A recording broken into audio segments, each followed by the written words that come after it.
Welcome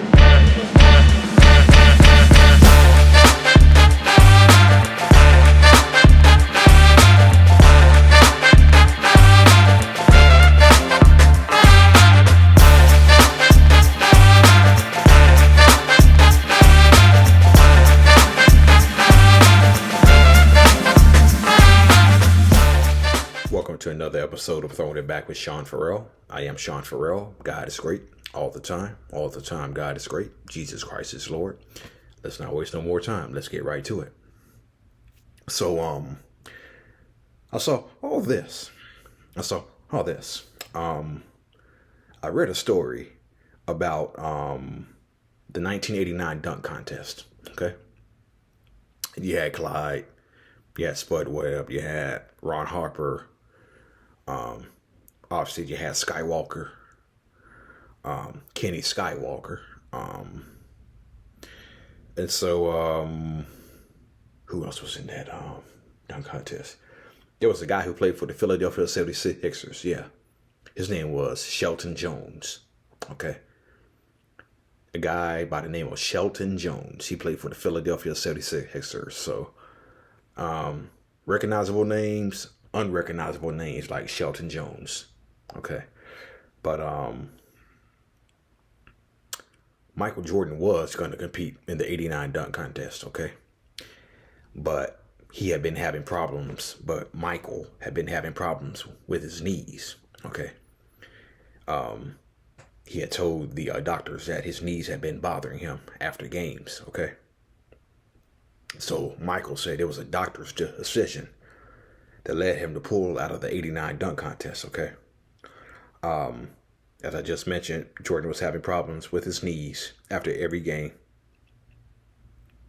when he injured his left knee, okay? So, the doctor recommended that Michael pull out of the 89 dunk contest because of the pounding he would take, all the moves that you do in the air, the way you have to twist your body, move your joints, and all that when you're in the dunk contest. So, it was Michael's decision.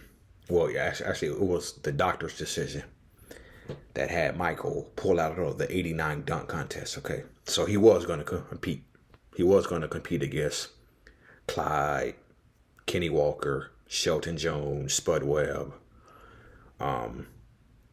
He was going to compete against those guys, but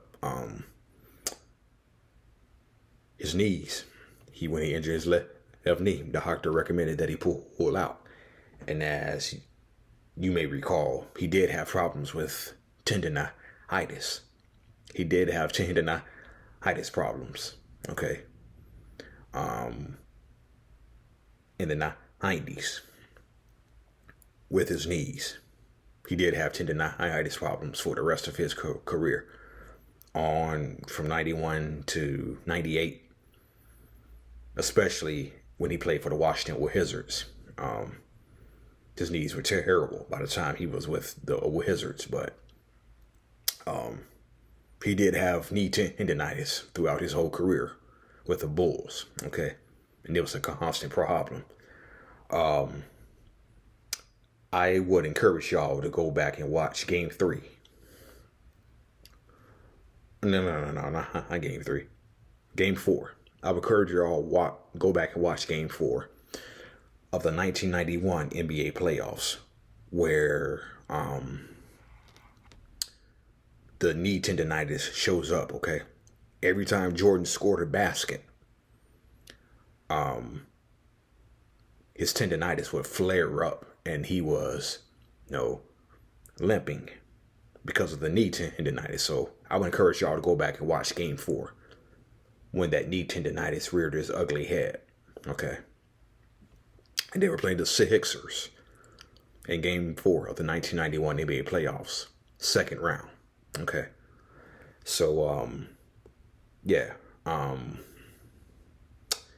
guess,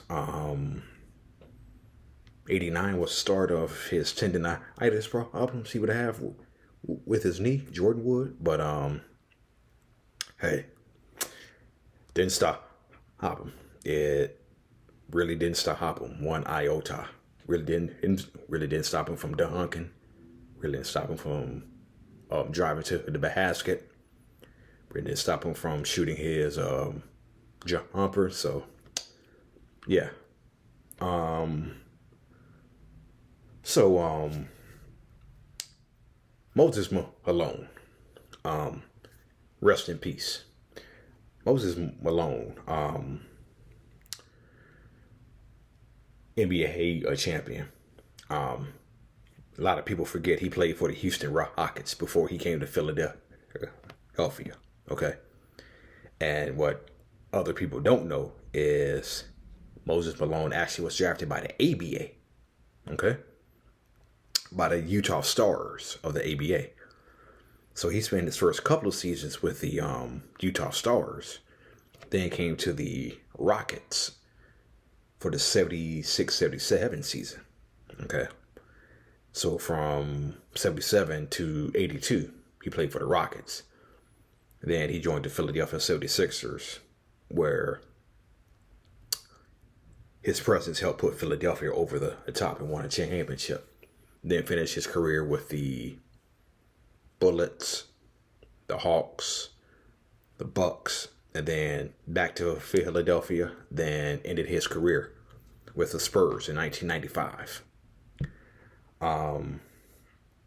But Moses Malone tells a story about how he was so surprised how Kareem Abdul-Jabbar didn't get the ball in the first round series versus the Rockets. The Lakers played the Rockets in 1981 in the first round. This is when the first round was still best of 3, not best of 7. Okay. So it was a best of 3. And the first team who won 2 will win in the series. Okay. So the series is tied at 1-1.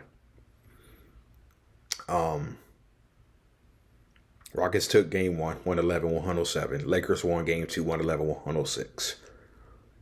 Then the Rockets took game 3, 89-86. Moses Malone had 83 points and 15 rebounds. Kareem Abdul-Jabbar had 32 points and 18 rebounds. Moses Malone said he was surprised they didn't go to Kareem. Magic took a shot.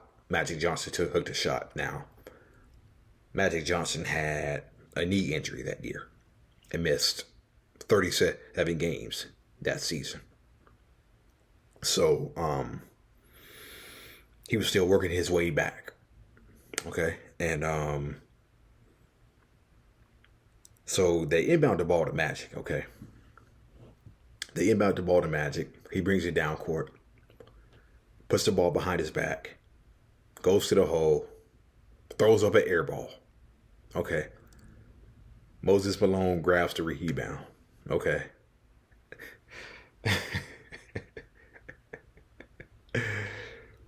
That was probably one of the worst shots I've ever seen Magic Johnson take in the playoff series. Okay. Nonetheless, Johnson only had 10 points, 12 rebounds, and 9 assists that game. And not only that, he shot 2 for 14 and 6 of 11 from the free throw line, okay? So he had a bad game stat-wise. Well, he had a bad game. No, he had a mediocre game scoring-wise. But his stat line was decent. 10 points, 12 rebounds, 9 assists. Okay. But, like I said, that was one of the worst shots I've ever seen. Okay. He threw up one of the worst air balls I've ever seen. Nonetheless, they got another chance when they inbounded the ball to Jamal Wilkes, who fired from half court. And it didn't go. And with that, the 81 Rockets were on their way to upsetting the Spurs and the Kings on the way to facing the Celtics in the 81 NBA Finals. So, yeah, Moses Malone was surprised that they didn't give the ball all to Kareem in that situation. So, all right, that's it. And that's all for Throwing It Back with Sean Farrell. I am Sean Farrell. Peace out. God bless. See y'all on the next one.